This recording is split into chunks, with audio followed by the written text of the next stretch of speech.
In an underground arena beneath a forgotten Budapest textile factory, a brash ex-commando was about to test his ego against a living legend.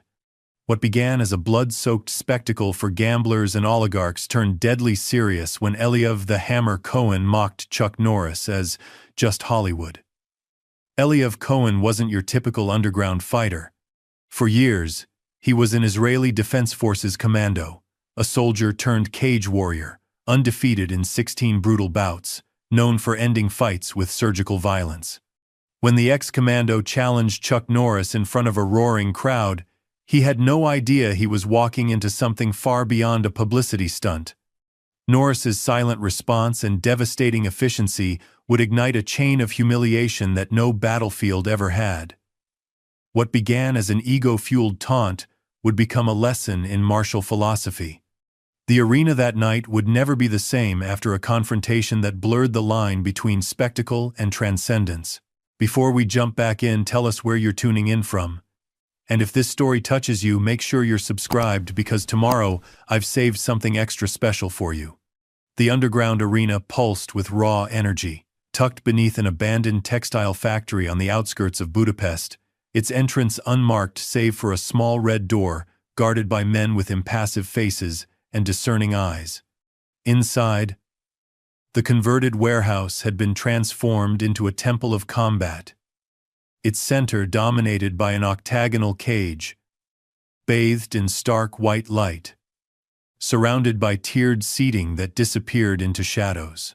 Tonight, every seat was filled. Wealthy businessmen in tailored suits sat alongside tattooed fighters.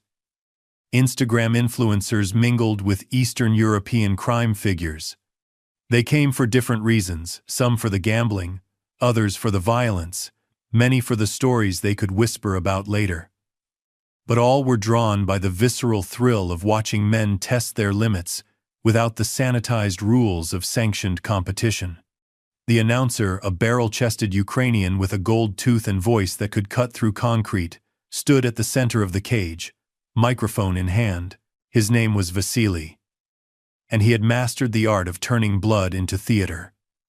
Ladies and gentlemen, Vasily's voice echoed through speakers, commanding immediate silence. Our next fighter needs no introduction to those who follow real combat. The crowd stirred with anticipation. In the front row, nestled among oil oligarchs and fight promoters, sat a solitary figure. Chuck Norris wore a simple black button-up shirt and jeans, his presence understated yet unmistakable. His weathered face remained expressionless. Eyes focused on the cage with the calm assessment of someone who had seen countless battles, both choreographed and real. He hadn't come seeking attention. The underground fight promotion had invited him as a guest of honor, while he was in Eastern Europe filming a documentary on martial arts traditions. Fighting out of Tel Aviv, with a military record that would make most men tremble. Vasily continued, his voice rising with theatrical precision. 16 professional fights, 16 brutal victories, former Israeli Defense Forces commando, I give you, Eliev the Hammer Cohen. The speakers erupted with pounding bass as Cohen emerged from the tunnel. At 32, he moved with predatory grace, powerfully built but not bulky.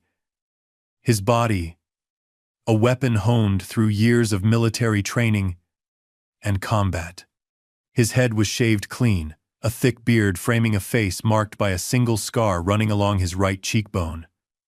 Hebrew tattoos spiraled down arms corded with muscle. But it was his eyes that drew attention, cold, calculating, yet burning with something dangerous. Unlike most fighters who entered with tight focus, Cohen played to the crowd. He raised his arms, soaking in their energy, a smirk playing at the corners of his mouth. In the fighter's corner, Leon Abramovich watched with thinning patience.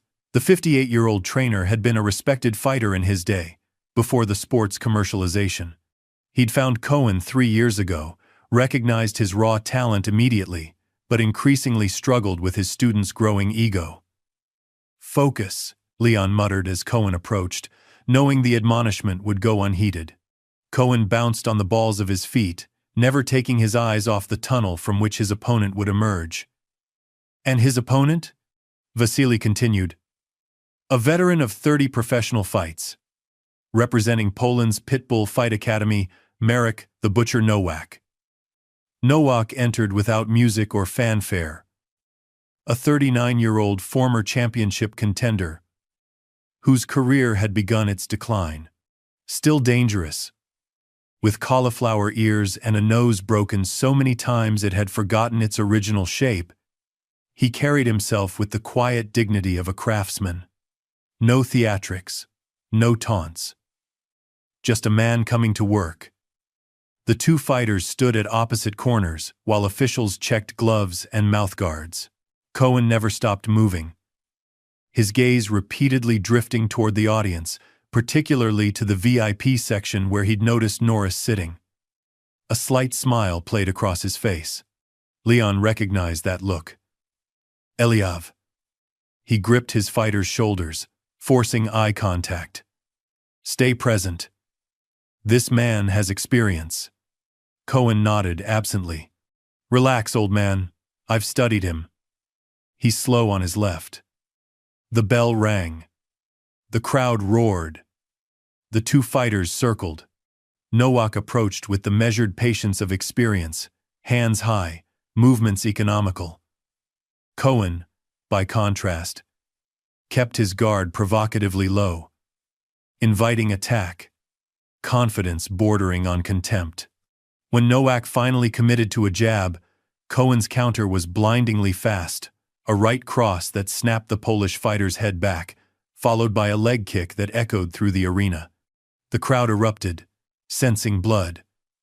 Cohen glanced toward the VIP section, checking if Norris had noticed his handiwork.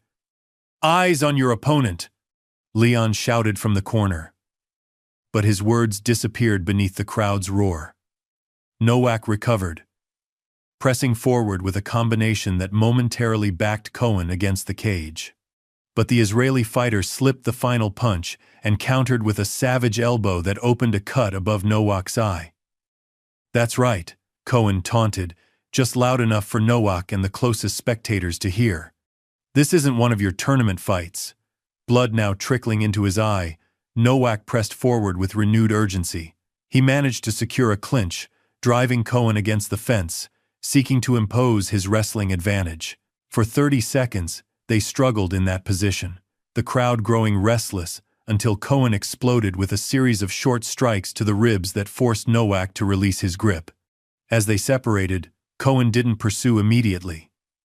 Instead, he circled, hands low again, smirking. Come on, old man. That the best you've got? Nowak's face remained impassive, but something shifted in his approach, a recognition that pride was now driving him to engage on his opponent's terms rather than following his own strategy. When he lunged forward with a telegraphed right hand, Cohen was ready. He slipped the punch perfectly and countered with a devastating hook that caught Nowak flush on the jaw. The Polish fighter's legs buckled instantly. Before he even hit the canvas, Cohen was already turning away, arms raised in victory. The referee rushed in to check on Nowak, who lay motionless except for the shallow rise and fall of his chest. Medics quickly entered the cage as silence briefly fell over the arena, the sudden transition from violence to medical emergency creating a moment of collective sobriety. But Cohen seemed oblivious to the shift. He paraded around the cage, flexing for the cameras that documented these underground events for specialized streaming services. When he passed Nowak, still being attended to by medics, he pointed down and laughed. "Who's next?" he shouted, his voice carrying through the now roaring arena. In his corner, Leon shook his head, disappointment evident in the set of his shoulders. This wasn't the fighter he'd agreed to train. Most of the crowd erupted in appreciation of the spectacular finish, though scattered throughout were uneasy glances. Spectators who enjoyed the fighting, but found the disrespect distasteful. In the front row, Chuck Norris remained perfectly still, his expression unchanged. Unlike those around him who leapt to their feet or shouted approval, he simply observed, eyes tracking Cohen's movement with the analytical patience of someone who had seen combat in all its forms, from choreographed movie scenes to real-life confrontations, and could distinguish between genuine skill and performative arrogance. Cohen noticed. In the midst of his celebration, his gaze repeatedly returned to Norris, noting the legend's lack of reaction. It needled him, in a way no opponent's punch ever had. As the medics helped Nowak to his feet, consciousness regained but pride still sprawled on the canvas. Cohen approached Vasily, hand extended for the microphone. The announcer, recognizing the potential for drama that would have the underground fight forums buzzing for weeks, happily obliged. Cohen wiped sweat from his brow, pacing the cage like a predator, feeding off the crowd's energy. His next words would change everything. Cohen held the microphone with the comfort of someone who knew how to command attention. His breath had barely quickened from the fight, a testament to how quickly and efficiently he had dismantled his opponent. Blood not his own spattered across his chest like war paint. He said, pointing to where Nowak was being helped through the tunnel, "Is what happens when you face a real fighter." The crowd roared its approval, the alcohol and adrenaline in their bloodstreams amplifying their reaction. Cell phones recorded every moment, despite the event's technically unauthorized status. In the shadows beyond the official cameras, dozens of screens captured what was unfolding. "You know what makes me laugh?" Cohen continued, now moving to the side of the cage nearest the VIP section. "These Hollywood types who play tough guys on screen." A ripple of anticipation moved through the crowd.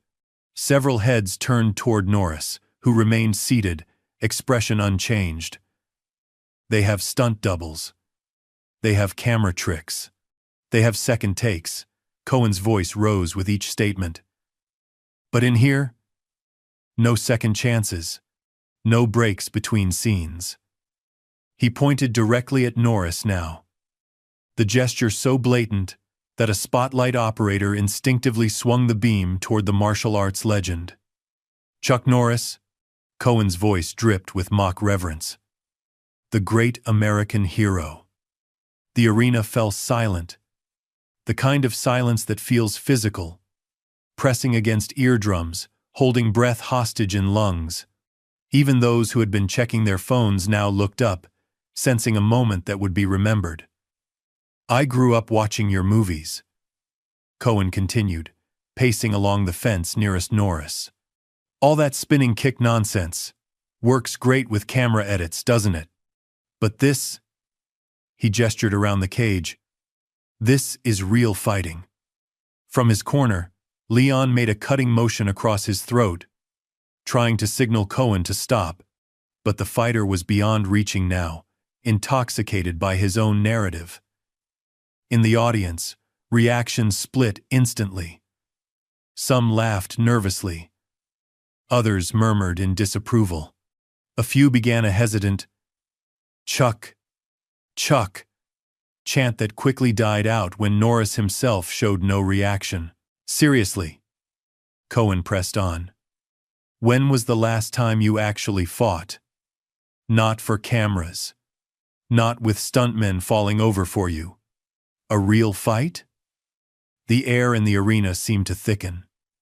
Security guards exchanged uneasy glances, uncertain about protocol for this unprecedented situation. "I respect your movies, man," Cohen said, the smirk undermining any sincerity. "But let's be honest, you're just Hollywood." Those last three words hung in the air like smoke. Vasily, sensing both danger and opportunity, stepped forward. "Perhaps we should move on to our next—" "No. No." Cohen cut him off. "I'm curious. The great Chuck Norris is right here. Does he have anything to say?" All eyes turned to Norris. The legend remained seated, posture unchanged, gaze steady. Unlike everyone else in the arena who seemed to vibrate with tension, He projected absolute calm. Then, with deliberate slowness, Norris rose to his feet. He wore no flashy clothes, no championship belt, no visible markers of his status. Just a simple black shirt, jeans, and the quiet confidence of a man who had nothing to prove. The crowd's reaction was immediate. Phones lifted higher. People stood for better views. A chant began in the back rows, "Chuck! Chuck! Chuck!" and spread like wildfire until it filled the arena. Cohen's smirk widened as he watched Norris stand. "Oh! He's actually going to respond." He turned to play to the crowd. "Should we give the Hollywood star some cage time?" The chant grew louder. Security personnel looked toward the event promoter, who nodded slightly. This unexpected development would be worth whatever complications followed. Norris began walking toward the cage, his movements unhurried. At 75, he moved with the fluid grace of someone who had dedicated his life to martial arts. Not as a performance, but as a discipline. The years had weathered his face, but had done nothing to diminish the centered presence he projected. Someone opened the gate for Mr. Hollywood. Cohen called out, bouncing lightly on his feet, playing the provocateur perfectly. As Norris reached the cage, a security guard rushed to open the gate. The legend stepped through with no ceremony, no acknowledgement of the cameras, no playing to the crowd that now chanted his name with increasing fervor. Inside the cage, Cohen circled lazily, his confidence so complete that he seemed genuinely amused rather than concerned. "So, Chuck," he said loudly enough for the front rows to hear, "you going to throw one of those fancy roundhouse kicks from your movies?" Norris said nothing. He simply stood, hands at his sides, watching Cohen with the patient assessment of someone who had faced opponents for over 5 decades. "No Walker Texas Ranger moves?" Cohen taunted, throwing shadow punches in Norris's direction. "Maybe you need your stunt double?" The crowd's energy shifted subtly, anticipation mixed with uncertainty. They had expected Norris to either decline the provocation or perhaps engage in some verbal sparring. His silent approach created a tension few had anticipated. Even Cohen seemed momentarily thrown by the lack of response. He glanced toward the crowd, then back at Norris, needing to recapture the narrative. "Look," Cohen said, voice slightly less certain, "I respect what you did back in the day. Tournament champion, right? But that was what, 40 years ago?" He circled closer. "This isn't a karate tournament with points and bows." Still, Norris remained silent, his eyes never leaving Cohen, his posture neither aggressive nor defensive, simply present. In his corner, Leon watched with growing unease. He had trained enough fighters to recognize when someone was making a fundamental mistake. "Eliev," he called out, "enough showboating. This isn't why we're here." But Cohen wasn't listening. He moved closer to Norris, entering his personal space, trying to provoke a reaction. "No cameras rolling now, Chuck. No director to yell cut when things get rough." For the first time, a subtle shift appeared in Norris's expression, not anger or irritation, but something more profound. A quiet acknowledgement of what was happening and what needed to happen next. Cohen noticed the change and misinterpreted it as uncertainty. His confidence surged anew. "Tell you what," he said, voice dripping with condescension, "I'll even let you throw the first—" The sentence remained unfinished. Without telegraphing his movement, without changing his expression, without any visible preparation, Norris simply closed the small gap between them. No wasted motion, no dramatic wind-up. Just the condensed efficiency of decades of training. The entire arena gasped collectively as Cohen suddenly found himself staring up at the ceiling lights, his equilibrium shattered by what felt like being hit by a precise bolt of lightning. He hadn't seen the strike, a simple, economic palm heel to the sternum that had interrupted his breathing and sent a shock through his nervous system. It wasn't cinematic. It wasn't showy. Just devastatingly effective. Telling and preparing this story took us a lot of time, so if you are enjoying it, subscribe to our channel. It means a lot to us. Now back to the story. For a moment, silence gripped the arena. Then the crowd erupted, understanding they were witnessing something extraordinary. Cohen recovered quickly, athleticism and pride surging through him. His face flushed with a combination of embarrassment and anger as he found his footing. "Lucky shot," he snarled. All pretense of amusement gone. Norris still hadn't spoken a word. He simply resumed his neutral stance, waiting.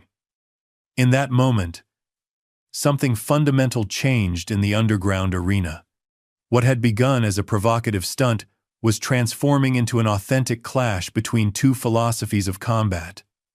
One built on spectacle and dominance, the other on discipline and efficiency. Cohen, recognizing that his credibility was now at stake, settled into a proper fighting stance for the first time.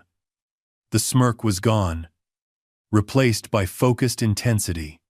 The crowd's chant built again, "Chuck! Chuck! Chuck!" But Norris remained unmoved by it, his attention solely on the opponent before him. Cohen circled more cautiously now, reassessing. The easy victory he had imagined was clearly not forthcoming. But neither was he intimidated. He was, after all, in his prime, with recent combat experience and the muscle memory of countless real fights. "Okay, old man," he muttered. "Let's see what you've really got."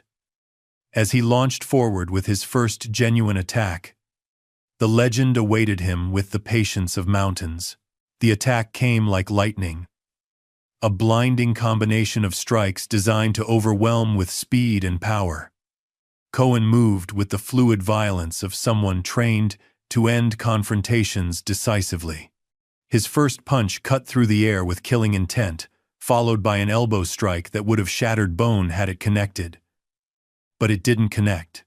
With minimal movement, Norris evaded each strike, not with the dramatic dodges of cinema, but with the subtle weight shifts and micro-adjustments of someone who had studied combat as a science. Where Cohen's movements were explosive and expansive, Norris's were contained and precise. The contrast was jarring. Cohen threw himself fully into each attack, while Norris seemed barely to move at all. Yet somehow, the older man was never where the strikes landed. Cohen pressed forward, frustration bleeding into his technique, making his movements fractionally less disciplined. "Fight back!" he growled between combinations. Still, Norris said nothing.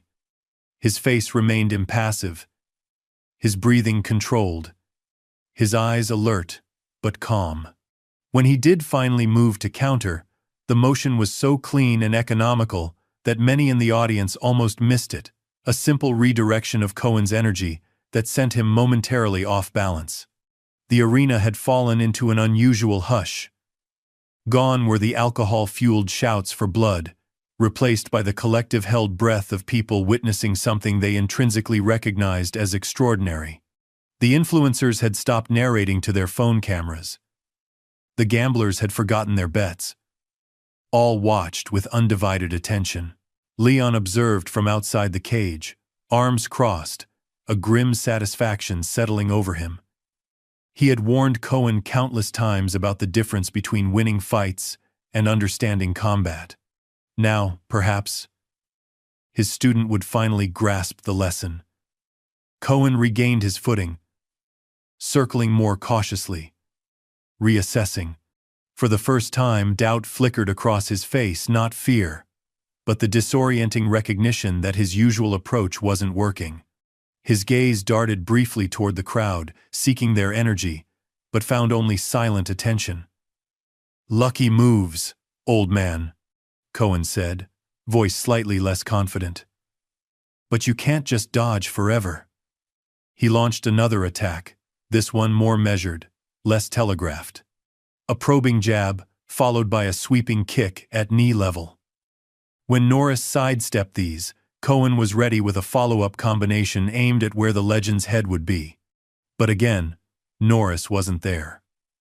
Instead, Cohen felt a sharp impact against his lead leg, a perfectly timed check that sent a jolt of pain up his thigh. Before he could adjust, a straight palm strike to his chest created separation, the force so precisely applied that it disrupted his breathing without causing damage. Cohen stumbled back, genuine surprise replacing cockiness. He had fought special forces operators, professional fighters, street brawlers with nothing to lose, but never had he experienced this level of control from an opponent. In the crowd, a murmur spread as the dynamic became clear. A fighter, who had minutes ago seemed invincible, was now struggling against a man nearly twice his age. Phones recorded frantically, capturing what everyone sensed was becoming a legendary encounter. "Enough playing around," Cohen muttered, more to himself than his opponent. He centered himself, drew a deep breath, and committed fully to his next attack, a blistering series of strikes thrown with expert technique and genuine killing intent. This wasn't showmanship anymore. This was a fighter determined to reassert his dominance. For the first time, Norris engaged directly rather than simply evading. His blocks were precise, his counters immediate. Where Cohen fought with explosive power, Norris moved with such efficiency that his techniques seemed almost gentle, until they connected, at which point their devastating precision became apparent. A subtle redirect of Cohen's punch left the younger fighter momentarily open. Norris exploited the gap with a short strike to the floating ribs that halted Cohen's advance instantly. Not a knockout blow, but a demonstration of vulnerability. The message was clear. I could end this whenever I choose. Cohen felt it. The crowd saw it. Leon nodded silently from the corner. But pride and training don't surrender easily.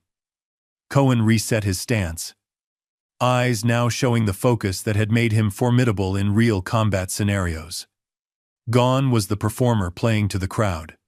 In his place stood a warrior, acknowledging a worthy opponent. "Okay," he said quietly, a new respect in his tone. "Let's do this properly." What followed was no longer a mismatch, but a genuine exchange between fighters, one powered by youth and strength, the other by experience and efficiency. For nearly a minute, they engaged in a dance of attack and counter, each testing the other's defenses, each learning the other's patterns. The crowd watched in reverent silence, understanding they were witnessing not just a fight but a pure demonstration of martial arts principles. Even those who had come for blood found themselves appreciating the technical mastery on display. Then came the moment. Cohen, having identified what he believed was a pattern in Norris's movement, committed to a perfectly executed combination, a feint followed by a vicious hook that should have found its mark. But Norris had been setting up this moment. As Cohen's punch cut through where the legend's head should have been, Norris had already moved inside his guard. With positioning that made physics itself seem complicit, he executed a simple turning technique that used Cohen's momentum against him. To the audience, it appeared almost gentle, as if Norris were guiding rather than throwing his opponent. Yet Cohen found himself airborne, gravity forgotten, until it suddenly reasserted itself with brutal finality. He hit the canvas with an impact that echoed through the arena, the air driven from his lungs. For 2 heartbeats, complete silence held the arena in its grip. Then the crowd erupted not with bloodlust but with awe. They had expected entertainment. They had received enlightenment. Cohen lay on the mat, conscious but disoriented, his understanding of combat fundamentally altered in the space of seconds. When he looked up, Norris stood above him, not in triumph, not with a celebratory pose, but simply present. And then, For the first time since entering the cage, Chuck Norris spoke. His voice wasn't raised, but somehow it carried to every corner of the suddenly hushed arena. "The difference between fighting and martial arts," he said, extending his hand toward Cohen, "is that one destroys, while the other builds." In that moment, with those simple words, the entire atmosphere transformed. What had begun as spectacle had become something approaching sacred, a transmission of knowledge that transcended entertainment. Cohen stared at the offered hand, pride wrestling with respect. In his eyes flickered the struggle between the fighter he had been and the martial artist he could become. Around them, the crowd held its collective breath, witnessing something few had expected when they entered the underground arena that night. Not just violence, but its transcendence. Cohen's hand trembled slightly as he reached up, clasping Norris's extended palm. The moment their hands connected, something passed between them, not just the physical assistance helping Cohen to his feet, but a silent acknowledgement, a torch of understanding. The crowd's reactions swelled into something approaching reverence. Phones still raised high but somehow more respectful in their documentation. They had come for blood sport, but found themselves witnesses to something approaching philosophy enacted through combat. As Cohen regained his footing, a complex mixture of emotions crossed his face. Humiliation warred with respect, anger with admiration. His chest rose and fell with labored breath, not from exertion, but from the profound disorientation of having his reality so thoroughly upended. "I don't," he started, then stopped, words failing him. Norris met his gaze directly, his expression neither triumphant nor condescending, just present, attentive, waiting. In the silence that stretched between them, the arena seemed to hold its breath. Vasily, the announcer, sensing both the power and fragility of the moment, approached the cage cautiously but didn't enter. The cameras continued rolling, capturing what everyone recognized was no longer a spectacle, but a genuine human moment. Then something shifted in Cohen's eyes, a hardening, a retreat behind walls of pride. The flicker of vulnerability vanished, replaced by the familiar mask of arrogance. Self-preservation overrode insight. "Lucky throw," he muttered, just loud enough for Norris and those closest to the cage to hear. "Caught me off balance." A ripple of disappointment moved through the crowd. Those who had sensed the potential for transformation now witnessed its rejection. Phones lowered slightly, the moment's magic dimming. Norris's expression didn't change, but something subtle shifted in his posture. Not disappointment, but acceptance. He had offered a door. Cohen had chosen to keep it closed. "Perhaps," Norris said quietly, his first words since the brief statement after the throw. He stepped back, creating space between them. Cohen, desperate to reclaim his narrative, turned to the crowd. "You enjoyed the show?" he called out, arms spread wide, attempting to transform his defeat into a performance. The response was tepid, scattered cheers mixed with uncertain murmurs. The atmosphere had irrevocably changed. What had been a gladiatorial arena had briefly transformed into something more profound. And the audience, despite itself, had glimpsed a deeper truth about combat than most fight venues ever revealed. In his corner, Leon shook his head slowly. He had hoped, just for a moment, that his fighter might grasp the lesson being offered. But ego, once entrenched, surrenders territory grudgingly. Norris turned away from Cohen, moving toward the cage door with the same unhurried composure that had marked his entrance. His purpose had been fulfilled. Nothing more needed to be said or demonstrated. Something about this dismissal, this quiet turning away, pierced Cohen's defenses more deeply than the physical defeat. to be rendered not just defeated but irrelevant, struck at the core of his identity. "Hey!" he called after Norris, voice sharp with wounded pride. "We're not finished here." The legend paused at the cage door, turning partially back. His expression remained calm, but his eyes held a new quality, not anger, but a clear, penetrating assessment. "Yes," he said simply. "We are." Those 3 words, delivered without heat but with absolute finality, landed with more impact than any physical blow. The crowd felt it. Cohen felt it. Even Vasily, veteran of countless fights, sensed the weight of that quiet declaration. But pride, when mortally wounded, often lashes out with desperate ferocity. Cohen's composure shattered completely. He lunged forward, not with the technical precision he'd shown earlier, but with the raw, undisciplined rage of a man whose self-image was disintegrating before an audience. "Don't you walk away from me!" he shouted, closing the distance with reckless speed. What happened next occurred so quickly that many in the audience would later debate exactly what they'd seen. One moment Cohen was charging forward. The next he was on the canvas again, not thrown this time, but dropped by a single precise strike to a pressure point that disrupted his nervous system without causing lasting damage. Norris hadn't even appeared to shift his weight. Just a minimal movement, a perfect understanding of anatomy, and an application of knowledge so refined it appeared almost supernatural to the untrained eye.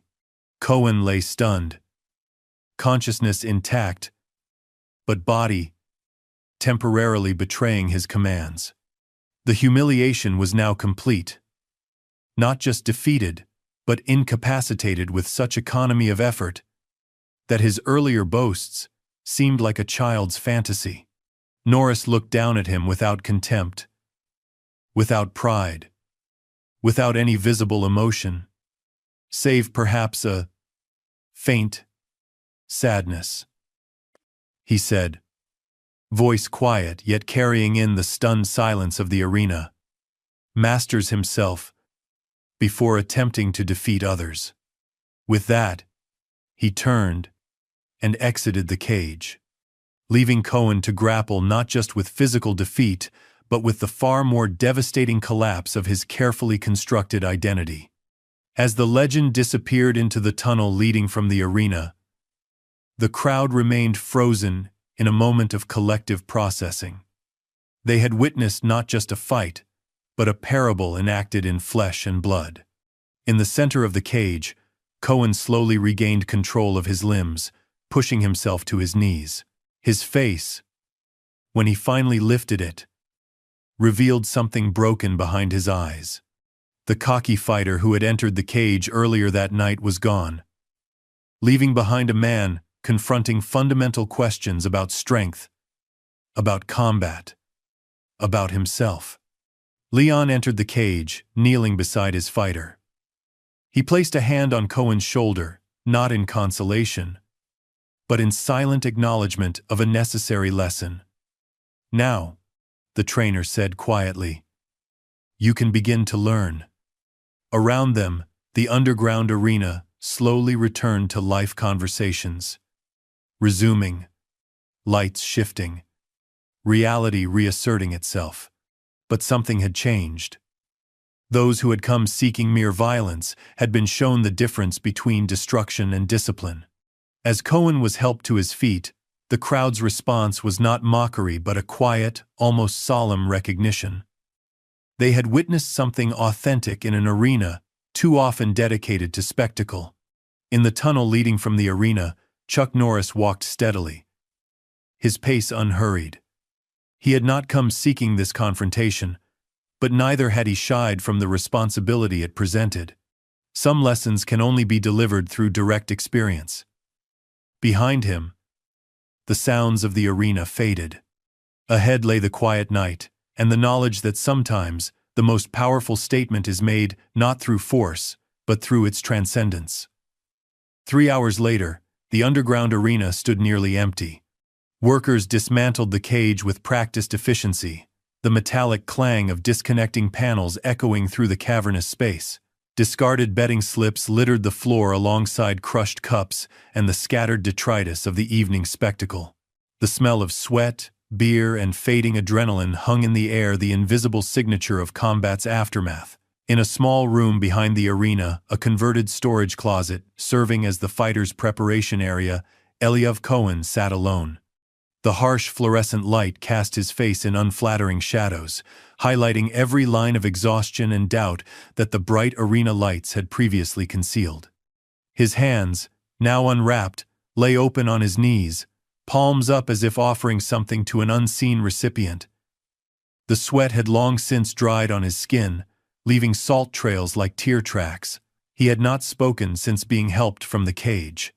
Not to Leon, not to the medics who checked him for concussion, not to the promoter who awkwardly mentioned something about great footage before reading the room and backing away. In the silence of the small room, the events of the evening replayed in his mind, not as the triumphant narrative he had constructed for himself over years, but as something far more humbling. The memory of Norris's movements haunted him, their precision, their economy, their absolute assurance devoid of any need to impress or intimidate. The door opened quietly.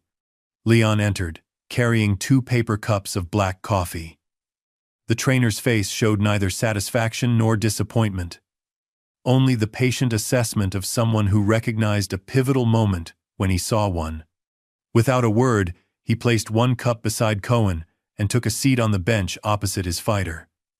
Silence stretched between them. Not uncomfortable, but pregnant with unspoken understanding.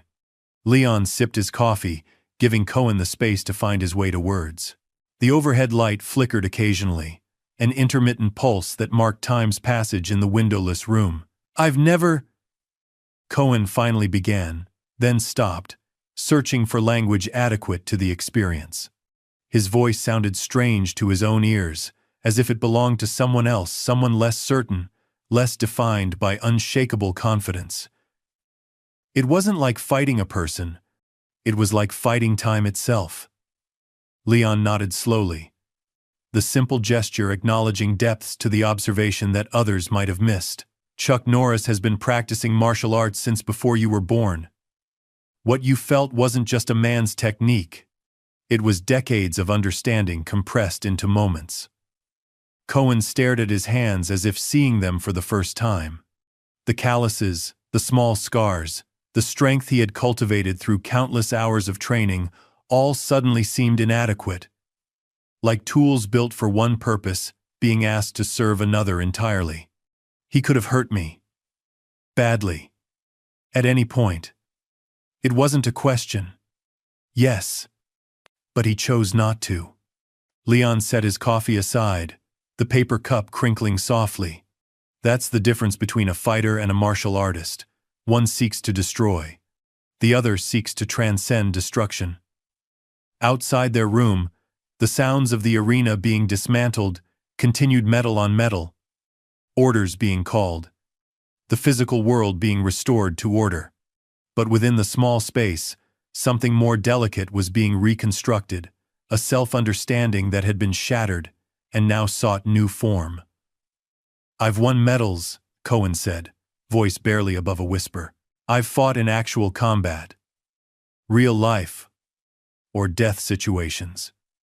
His eyes finally lifted to meet Leon's, revealing a vulnerability previously hidden beneath layers of bravado.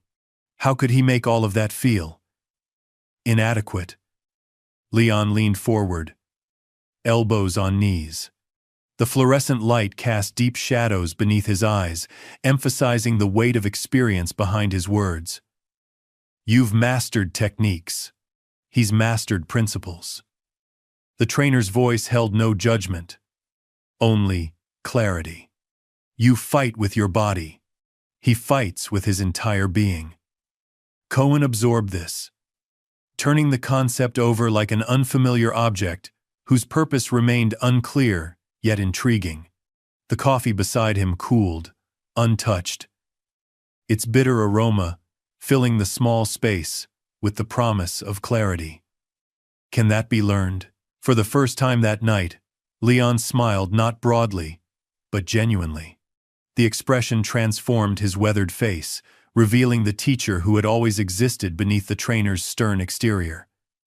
"That," he said, "is the first question of a true student." The sounds of dismantling beyond their door reached a crescendo, and then began to fade, marking the final stages of the arena's transformation back into an anonymous warehouse. Soon the night's events would exist only in memory and in the digital records captured by countless phones, a moment preserved yet already being reinterpreted through the subjective lenses of those who had witnessed it. "I keep seeing it," Cohen admitted, his gaze now distant. "Not just what happened, but what could have happened. The openings I left, the assumptions I made." He ran a hand over his face, the gesture both self-comforting and self-chiding. "I thought I was testing him. But he was. I don't know. Reading me. Seeing through me." Leon nodded, recognition in his eyes. "The best fighters see your body. The best martial artists see your intentions. The true masters see your nature." He paused, letting the distinction settle. "You encountered someone who has spent his life cultivating the ability to see truly." Cohen reached for his coffee, needing something to occupy his hands. The liquid had cooled to lukewarm, its bitterness more pronounced without heat to soften it. He drank anyway, accepting the unpleasant taste as fitting for the moment's clarity. "The crowd," he said after a moment. "They witnessed it all." "Yes. My reputation is what you make it from this point forward," Leon interjected, his tone firm but not unkind. "Tonight can be an ending or a beginning. That choice belongs to you." Cohen set the half-empty cup aside. For a man accustomed to decisive action, to clear victories and defeats, this new terrain of internal transformation presented a different kind of challenge, one where the opponent was his own perception, his own identity constructed over years of success and adulation. "I don't know how to start again," he admitted, the words costing him more than any physical pain ever had. Leon stood, stretching slightly to relieve the stiffness of the hard bench. "You already have. By asking the question, you've taken the first step." From somewhere in the building came the sound of a door slamming, followed by receding footsteps. The night was ending. Decisions made now would shape what came after. "Get some rest," Leon said, moving toward the door. "Tomorrow, we begin differently." Cohen nodded, not yet rising from his seated position. The thought of facing the outside world, the comments, the videos, the inevitable dissection of his humbling felt overwhelming. Yet beneath that anxiety stirred something else. A quiet curiosity about what might exist beyond the narrow identity he had constructed for himself. "Leon," he called as the trainer reached for the door handle. "Thank you for staying." The older man paused, his expression softening momentarily. A true teacher doesn't abandon a student at the moment of greatest learning. With that, he departed, leaving Cohen alone with thoughts that no longer circled around defeat but tentatively explored the possibility of transformation. Elsewhere in the building, in a private room reserved for VIPs and fight promoters, Chuck Norris sat across from Mikhail Baranov, the oligarch who owned the underground fighting operation. The room stood in stark contrast to the fighters' preparation area. Plush, leather sofas, subdued lighting from elegant sconces. A selection of premium spirits displayed on a polished oak bar. Between them, an untouched glass of expensive whiskey sat before Norris, while Baranov nursed a tumbler of his own. "You understand what happened tonight, yes?" Baranov's English carried a heavy Russian accent but was precisely articulated, each word chosen with the care of someone who had built an empire through careful communication. "Videos are already everywhere. My servers crashed from traffic." Norris remained impassive, hands resting lightly on the table. His posture betrayed neither pride nor concern, only the centered presence that had unnerved Cohen in the cage.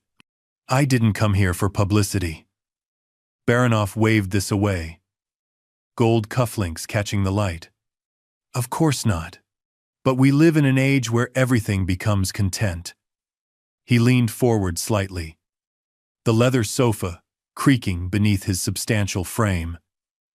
"I could offer you a substantial sum for exclusive rights to the footage." "No." The response came without hesitation, without anger, but with absolute finality. The single syllable seemed to absorb sound around it, creating a pocket of certainty in a room designed for negotiation. Baranov studied him, head tilted slightly. Unlike most who had built empires in post-Soviet capitalism, he had not survived by failing to read people correctly. What he saw in Norris wasn't self-righteousness or moral superiority, but a fundamental disinterest in the currency Baranov typically traded in. "May I ask why you agreed to attend tonight at all?" Genuine curiosity colored his voice. "You must have known the environment." Norris was silent for a moment, gaze steady. The room's carefully designed acoustics absorbed the distant sounds of the arena's dismantling, creating an illusion of complete separation from the world beyond its walls. "I was documenting traditional martial arts in the region. Your invitation mentioned several former champions would be present. I came to pay respects to their knowledge." "Not for the spectacle?" Baranov pressed, swirling amber liquid in his glass. "No. And yet you provided the greatest spectacle of the night." A thin smile crossed the oligarch's face, revealing teeth too perfect to be natural. "Life is full of ironies." Norris stood, movements fluid and unhurried. Where Cohen's physicality announced itself with every gesture, Norris's seemed almost to recede from notice, present but undemanding of attention. What happened tonight wasn't a spectacle. It was a conversation. He turned to leave, but Baranov's voice stopped him at the door. "He will never be the same, you know, Cohen." The oligarch swirled his whiskey thoughtfully, light playing across its surface. "You didn't just defeat him. You altered his path."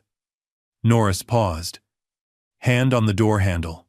Something in Baranov's observation warranted acknowledgement, not the pride of victory, but recognition of responsibility that came with impact. "Each person chooses their own path," he said quietly. "I simply revealed a fork in his." With that, he departed, leaving Baranov alone with his whiskey and thoughts. The oligarch remained seated for several minutes, contemplating what he had witnessed. As a man who had built a fortune by understanding value, he recognized that he had seen something rare tonight, not just skill or technique, but wisdom embodied. Such things existed beyond price, which made them all the more precious in a world where everything else seemed available for purchase. Outside the repurposed warehouse, the Budapest night had turned cold, a light rain falling on empty streets. The city's ancient beauty was muted by darkness and moisture, buildings looming like sentinels against the clouded sky. A black sedan waited, engine running, driver discreetly attentive. As Norris approached, the rear door opened automatically. Before entering, he paused, looking back at the nondescript building. Light spilled from a few high windows, the only indication of the drama that had unfolded within its walls. In the distance, police sirens wailed, unrelated to the underground event, but a reminder of the line between sanctioned and unsanctioned combat. The rain fell more heavily now, droplets illuminated momentarily by the sedan's headlights before disappearing into the darkness.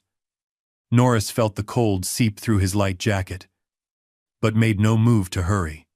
At 75, he had learned to accept discomfort as simply another state of being, neither to be sought nor avoided, but experienced fully when present.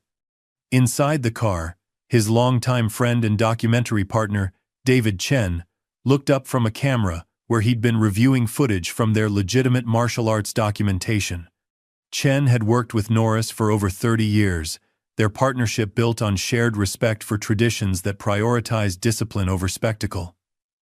"You're back earlier than expected," David noted, then studied Norris's face more carefully.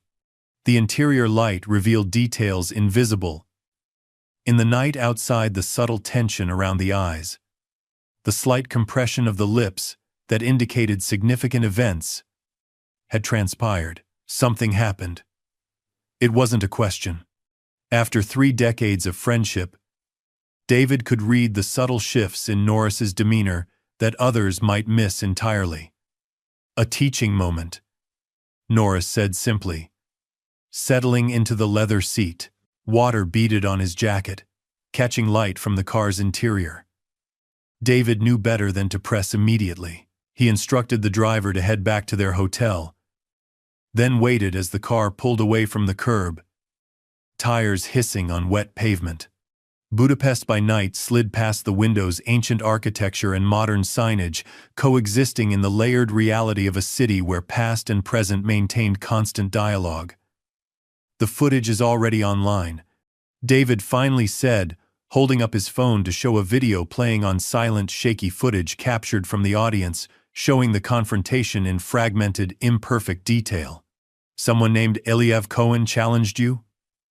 Norris gazed out the window at the passing city lights. Their glow diffused through raindrops on glass. He challenged a perception. The reality was educational for him. David had worked with Chuck long enough to understand the deeper currents beneath his measured words. In their years of documenting martial traditions across continents, they had encountered countless variations of the same fundamental human struggle, the balancing of ego against discipline, of external validation against internal understanding. "You've spent your life trying to communicate that martial arts isn't about fighting, but about living," David observed, setting his phone aside. "Some people need more direct instruction." A faint smile touched Norris's lips, visible as reflection in the rain-streaked window. "As my teacher once told me, some lessons must be felt to be understood." The car turned onto a main boulevard, the grand architecture of Budapest, glowing amber in the night. Trams rattled past, their warm interiors filled with the last passengers of the evening. Norris watched the city pass, mind not on the evening's confrontation but on the responsibility that came with knowledge, the obligation to transmit understanding rather than merely demonstrate superiority. "Do you think he learned?" David asked after a comfortable silence had stretched between them. The question contained no judgment, only curiosity about human potential for change. Norris considered this, his reflection thoughtful in the darkened window. Rain patterns shifted across the glass, creating ever-changing textures that mirrored the fluid nature of understanding itself. "Learning is a journey, not a destination. He's taken his first real step." The sedan slowed as they approached their hotel, a renovated 19th-century building that balanced historical character with modern comfort. Its illuminated facade stood dignified against the night, windows glowing with soft light. "And the documentary?" David asked, bringing their focus back to the project that had brought them to Budapest in the first place. "Continues tomorrow," Norris replied, his tone suggesting the evening's detour, while significant, remained separate from their primary purpose. The Tanaka Dojo at 9. As the car pulled to a stop beneath the hotel's covered entrance, Norris felt a sense of completion, not of mission or purpose, but of cycle. The confrontation with Cohen had been neither sought nor avoided. It had simply been necessary, a moment where paths crossed and truth was transmitted through the most direct means available. The rain continued to fall as they exited the car, silver droplets catching light from the hotel's elegant sconces. Tomorrow would bring its own challenges, its own opportunities for transmission and understanding. The lesson delivered tonight would find its own path through Cohen, through those who witnessed it, through the digital record that would circulate beyond control or intention. Such was the nature of teaching. One could choose the lesson, but never fully determine how it would be received or what fruit it might ultimately bear. That uncertainty wasn't a limitation, but the very essence of transmission itself. The living quality that prevented knowledge from becoming mere doctrine. As they entered the hotel's warm lobby, leaving wet footprints on polished marble, Norris felt neither pride nor concern about the evening's events. Like rain falling into a river, some interactions simply became part of the greater flow, their individual significance absorbed into the broader current of human experience. Back at the arena, Cohen had finally risen from his bench.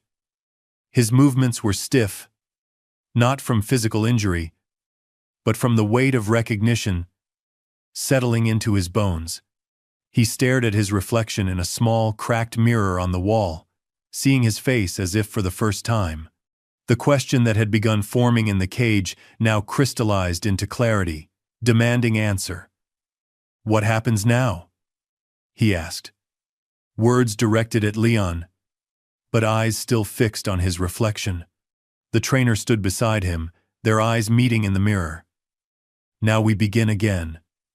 First principles. The other fighters will talk. They'll say I was exposed." Leon nodded. "Yes. Let them. My reputation was built on sand." Leon interrupted, voice firm but not unkind. "Now we have the chance to build on stone."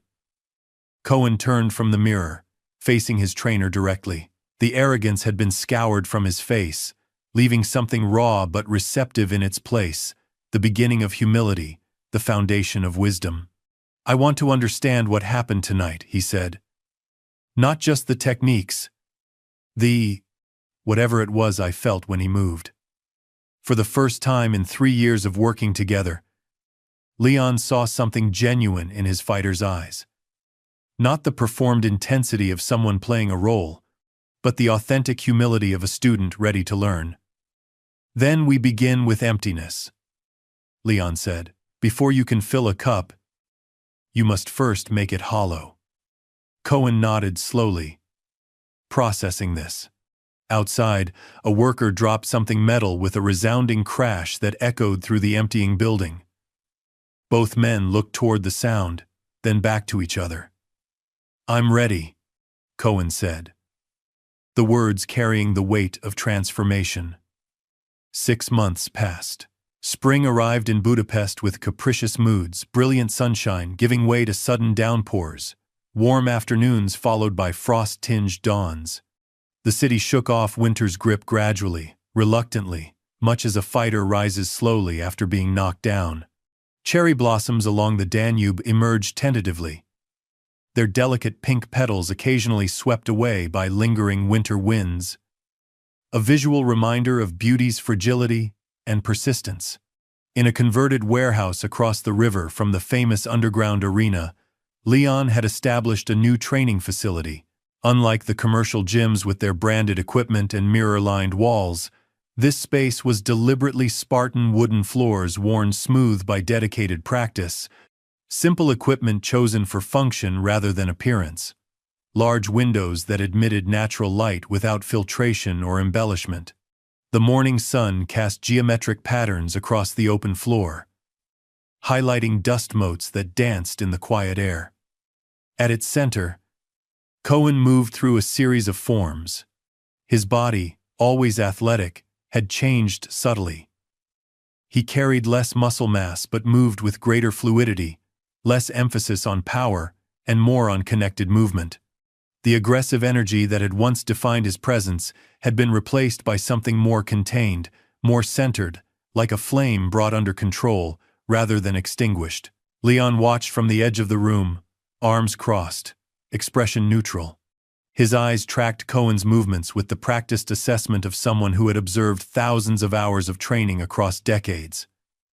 "Again," he said simply, with less thought. Cohen nodded, returning to the starting position without complaint or hesitation. 6 months earlier, such instruction would have triggered impatience, perhaps even anger, a dismissal of basics as beneath someone of his accomplishment. Now, he accepted it as necessary guidance on a path he had only begun to walk. The warehouse was quiet save for the sound of Cohen's controlled breathing and the occasional distant rumble of trams crossing the Liberty Bridge. No music, no spectators, no cameras, just the essential elements of transmission and practice.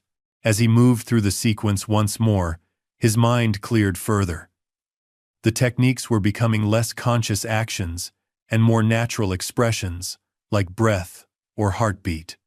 Not quite internalized, but moving in that direction. When his hand extended, it no longer sought to dominate space but to harmonize with it. When his stance shifted, it found stability through relationship with the ground rather than imposition upon it. Better, Leon acknowledged when Cohen completed the forms.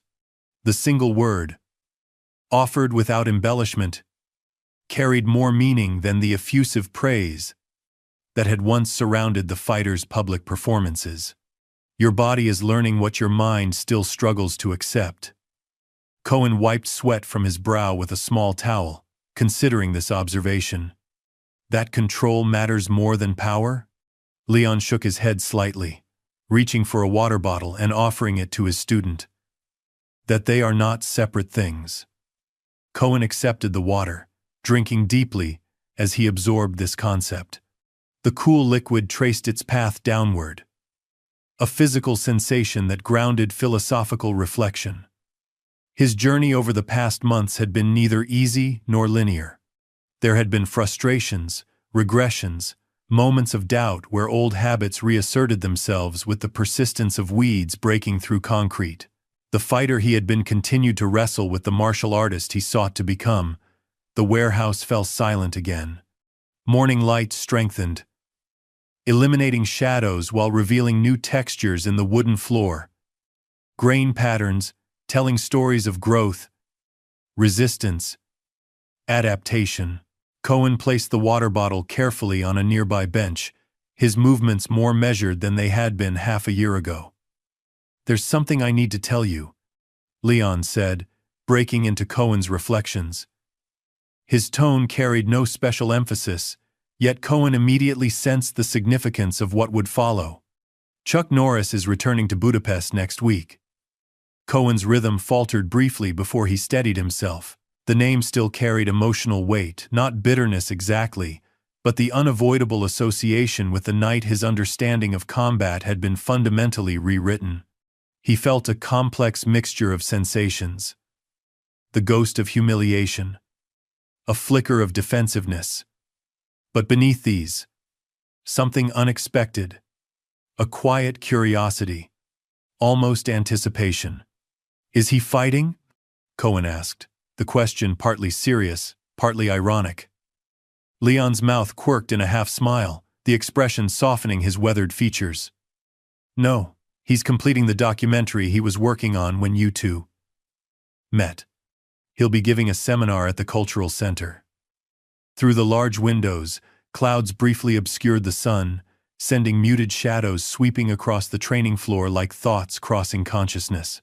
Cohen nodded, processing this information with greater equanimity than he might have managed months earlier. And you're telling me because? Because I've arranged for you to attend.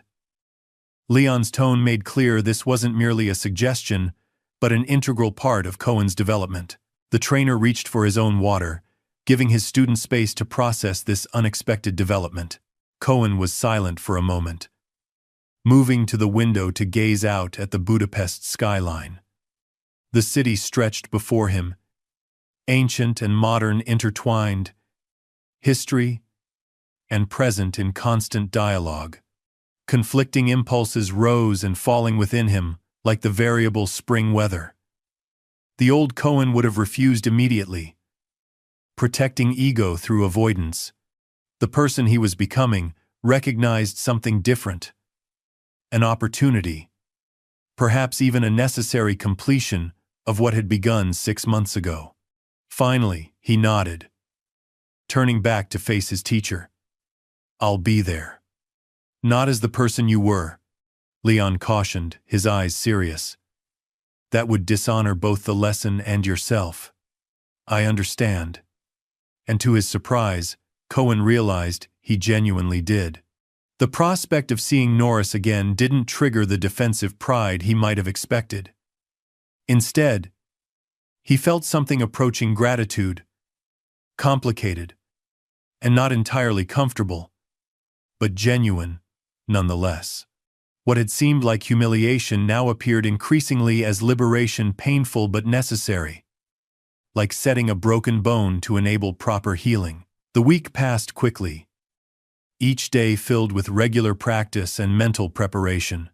Cohen continued his training with renewed focus, aware that he was preparing not for a physical confrontation, but for a more profound test of character.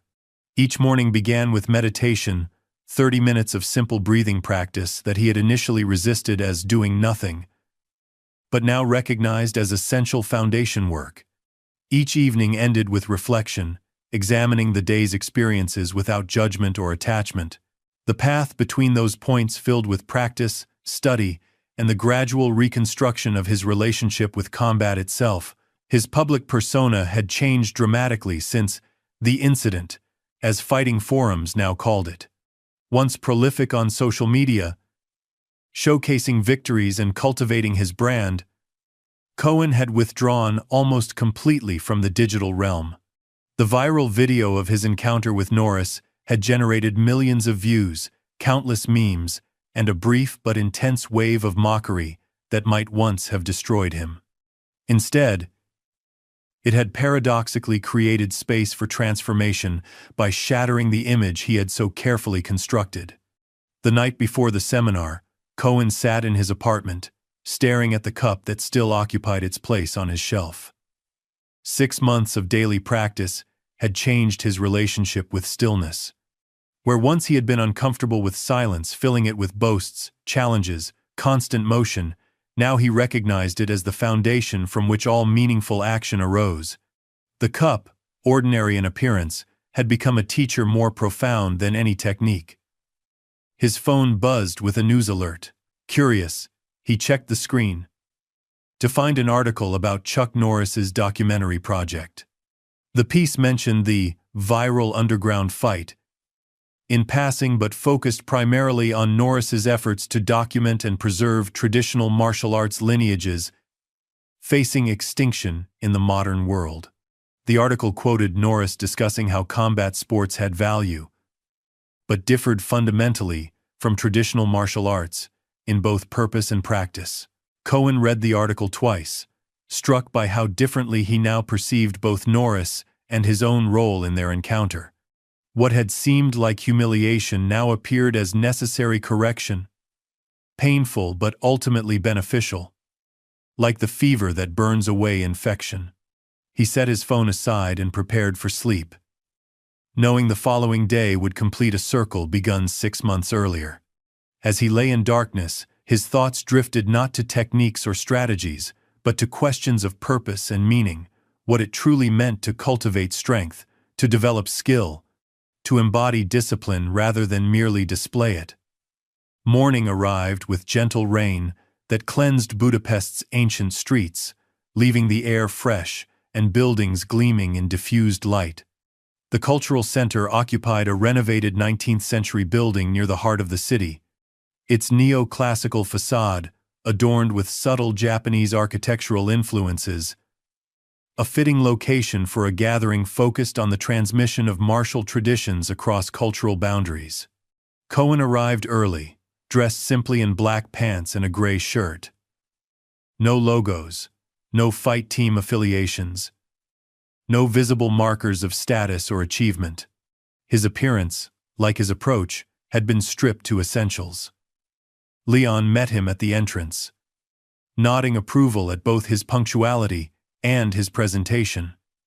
"Remember," the trainer said quietly as they entered the elegant foyer with its marble floors and traditional calligraphy scrolls, "you are here to learn, not to be seen." The main hall had been transformed into a training space. Mats covered the ornate floor, and simple calligraphy scrolls hung on the walls. Japanese characters representing concepts like harmony, discipline, and respect. About 40 people were already present, warming up or conversing quietly in small groups. Some wore traditional gis, others simple workout clothes. The atmosphere carried neither the electric anticipation of fight night nor the casual energy of a typical gym class, but rather a focused attentiveness. People gathered not for spectacle, but for transmission. Cohen and Leon found places at the back of the room, settling into Caesar, the formal kneeling position that Cohen had initially found uncomfortable, but now appreciated for its combination of stability and readiness. From this position, Cohen observed the other attendees. They ranged widely in age and apparent experience, from teenagers to elderly practitioners, from obvious beginners to those who moved with the unconscious grace of decades of training. All shared a quality of presence that Cohen had only recently begun to recognize in himself, attention fully invested in the current moment. A door at the side of the room opened, and Chuck Norris entered alongside an elderly Japanese man, whom Cohen assumed was the local sensei. The room fell silent immediately, attention focusing on the two masters with an intensity that required no enforcement. Respect flowed naturally, not from celebrity or accomplishment, but from the embodied wisdom both men carried. Norris looked exactly as he had 6 months earlier, composed, centered, moving with an economy that suggested no wasted energy. His age was evident in the lines of his face, the silver of his hair, but these seemed irrelevant to the quality of presence he projected. If he noticed Cohen among the attendees, he gave no indication, his attention fully on the present moment and the responsibility of transmission. The seminar began with formal bows and brief introductions. The elderly Japanese master, introduced as Tanaka Hiroshi, spoke briefly in accented English about the importance of preserving traditional knowledge in modern times. Then Norris moved to the center of the mats and began demonstrating fundamental principles rather than flashy techniques. He spoke about the relationship between breath and movement, between intention and execution, between individual techniques and holistic understanding. When he demonstrated applications with a senior student, Cohen observed how completely different Norris's movement quality was from anything seen in competitive fighting, not better or worse, but fundamentally distinct in purpose and expression. Where competition sought to dominate through force, this approach sought to harmonize through understanding. From his position at the back, Cohen watched with new eyes. Where once he might have dismissed such basics as beneath his attention, now he recognized them as the foundation upon which all advanced skills were built. Every movement Norris demonstrated contained layers of meaning, physical applications nested within philosophical principles, each informing the other in continuous dialogue. When the group broke into pairs for practice, Cohen worked with Leon, focusing intently on reproducing not just the external form of the techniques, but their internal essence. Occasionally, Norris would circulate through the room, offering quiet corrections or demonstrations. Cohen noticed how the legend's teaching style mirrored his fighting approach, minimal, precise, focused on principles rather than individual instances. He never demonstrated power for its own sake, yet every movement contained potential energy that could be felt rather than seen. Midway through the 3-hour seminar, during a water break, Cohen found himself standing near a window, gazing out at Budapest's skyline. The rain had stopped, leaving the city glistening beneath breaking clouds. He sensed, rather than heard, someone approach, and turned to find Norris beside him. For a moment, neither spoke.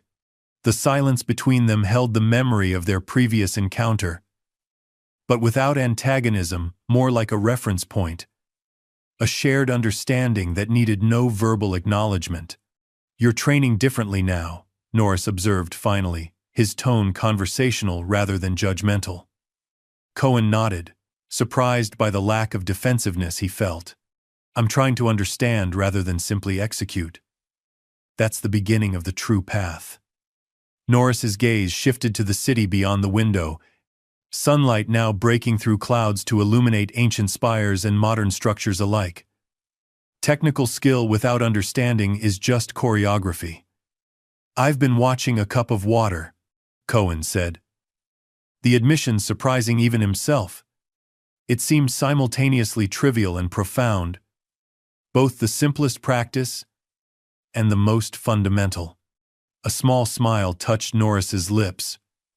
Recognition, rather than amusement. An ancient exercise with modern relevance. What have you learned? A.T. Cohen considered the question seriously, wanting to honor both the practice and the inquiry. That stillness contains movement. That what appears empty may actually be full. He paused, formulating the insight that had been gradually emerging over months of observation. That strength isn't about dominating space, but about harmonizing with it. Norris nodded, approval evident in his eyes. Continue on this path. It never ends, but every step brings new clarity. With that, he returned to the center of the room to resume instruction. The exchange had been brief, barely a minute of conversation, but Cohen felt its significance deeply. Not forgiveness exactly, for there was nothing to forgive, but acknowledgement of growth, of potential, of shared respect for the discipline that connected them despite their different journeys. The remainder of the seminar passed in focused practice. When it concluded with formal bows, Cohen felt physically tired, but mentally clarified. He had come seeking something. Not absolution, not recognition, but perhaps confirmation that his new path had validity. The brief interaction with Norris had provided this without fanfare or drama, a simple human connection built on shared understanding rather than competitive comparison. As the attendees dispersed, many lingered to speak with Norris or take photos. Cohen made no move to join them. His experience with the legend had already been more significant than any casual interaction could match. Instead, he began gathering his modest belongings, preparing to depart with Leon. They were nearly at the door when one of the event organizers approached a young woman whose movement quality suggested extensive training despite her unassuming demeanor. "Mr. Cohen?" Her voice was respectful but confident. "Sensei Tanaka would like to speak with you, if you have a moment." Surprised, Cohen glanced at Leon, who nodded encouragement. They followed the woman to a small side room where the elderly Japanese master waited, seated on a cushion before a low table. Beside him, unexpectedly, sat Chuck Norris. The room was simple yet refined, tatami mats covering the floor. A single calligraphy scroll hanging in the tokonoma alcove. A small arrangement of early spring flowers, providing the only decoration. The space felt deliberately separated from the modern world outside. A pocket of tradition maintained through conscious choice, rather than mere habit. "Please." Tanaka gestured to cushions across the table. "Join us for tea." Cohen and Leon seated themselves, the former acutely aware of the honor being extended. Tanaka performed a simplified tea ceremony, his movements deliberate despite his age. When each had been served, he spoke in lightly accented English. "Chuck-san has told me of your first meeting," he said, eyes twinkling with gentle humor that contained no mockery. "A most unorthodox introduction to principles." Cohen flushed slightly but met the old master's gaze. "I needed the lesson." "All who walk the path need lessons," Tanaka replied, lifting his teacup with hands marked by decades of training. "The wise student recognizes them, whatever form they take." The conversation that followed transcended Cohen's expectations. Rather than dwelling on the past, Tanaka and Norris spoke of martial arts as a living tradition, as a way of navigating life itself. They shared stories from their own journeys, mistakes made, lessons learned, insights gained through decades of practice. There was no pretense of perfection, only the authentic sharing of experience by those further along the path. Cohen listened intently, offering his own thoughts when asked, but primarily absorbing the wisdom being shared. This, he realized, was the true transmission, not techniques alone, but perspective, approach, understanding passed from one generation to the next through direct human connection. Sunlight shifted through the room's paper windows as afternoon progressed, creating patterns that moved slowly across the tatami. Time seemed to expand in this space, free from the urgent pace that characterized much of modern life. When Cohen spoke of his struggle to integrate his competitive background with traditional principles, both masters listened with genuine attention, neither dismissing his experience nor idealizing their own. As the tea ceremony concluded, Tanaka fixed Cohen with a clear, penetrating gaze. "Young man, you stand at an important crossroads.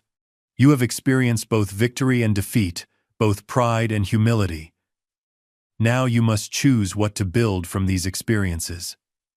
"I'm trying to find my way," Cohen admitted, the honesty of this simple statement representing profound growth from the certainty that had once defined him. Tanaka nodded, approval evident in his expression.